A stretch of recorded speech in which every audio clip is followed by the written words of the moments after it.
Hello, welcome to another discussion. This last week, so I'm doubling up this week. I'm going to answer 4 questions, but there's going to be 2 videos about it. So, for the first one, I'm going to answer question 4 and 5 about Indian schools. For the course materials that I used for this one was the textbook and then the documentary on Indian schools.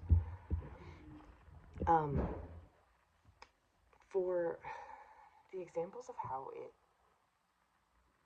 affected women in the imperialistic movement is more so how it affected families and parenting skills and people in general because of the things that they carried with them throughout that. The textbook mentions how it impacted the cultures of those colonized by the US in all the places they colonized, right? So the islands, their marital structures, their family structures, their need to be very knowledgeable about the American system in order to survive here. They needed to know how to do the paperwork. They needed to know who was in charge. They needed to know how families were going to work. There were assumptions in society about how men and women were supposed to interact with each other, how they were supposed to look, what they were supposed to do, work. All of that changed about them, like in their whole lives. Another example is from the documentary. The women who survived the schools, the boarding schools, the imperialist schools, the industry schools, all of those, they're scarred. Um, and the children of the women are scarred. The intergenerational trauma passed down is irreversible and insane. The physical, sexual, emotional abuse, the history that was taught to them, the way of life promoted, completely different from their own. And I feel it kind of, God, it's a horrible thing to do to a person. It's a horrible thing to take everything that they've ever known. And their families, they can't contact their families. They're taken from their families. They are, like, they're being sent off to war. Like,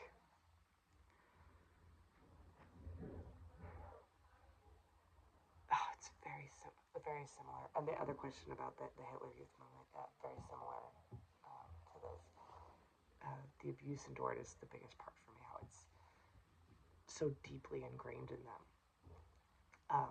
And my last example about this is about the parenting skills, not just the trauma endured by the parents, but the trauma passed down to their children because of the trauma that was.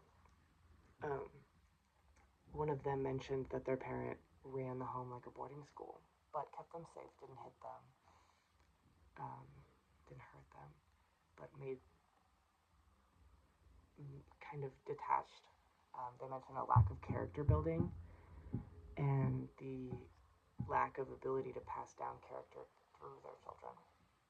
There's another one that mentions how violence was passed down, how boarding school made somebody a very violent man and passed it down to their children, which passed it down to their children.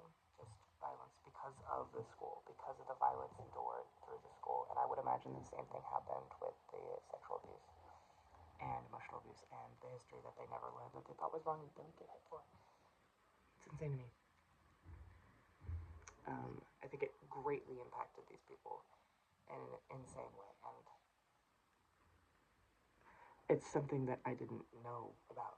I knew about the boarding schools, and again, American history generally fails with educating about the realities of these experiences. For the next question, in what ways were the movements for Indian schools and yet Hitler Youth different? What assumptions did they share? They were different in the fact that it wasn't imposed on people who weren't their people. They didn't move in and take this livelihood from them. They didn't take the children from there. But it's incredibly similar in the fact that they are fixing these these people, or imparting their superior method of family structure um, in the Indian schools.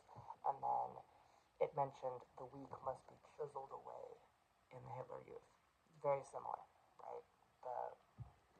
Where it starts with the children, where they're ingraining this idea into them at the very young age of 10, 10 to 13, 10 to 18 is the main age, right, for those schools.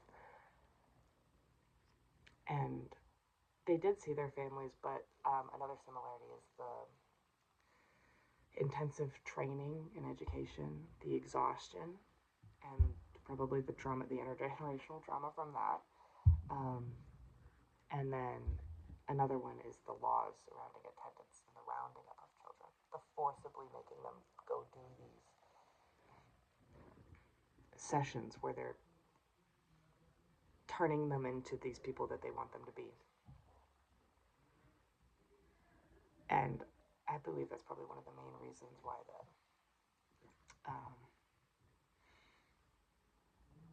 Holocaust was even successful, is because they were trying to make these children into who they were from the youngest of ages, and did not care what it did to them. It changed their entire way of thinking. There are both of these questions. All of these people impacted by both of these things, by Western imperialism, by European imperialism, by colonialism, through these ideas that someone's livelihood is superior to another person's livelihood. And specific to women, their children, who they have this bond with, and who they then, the abortions and the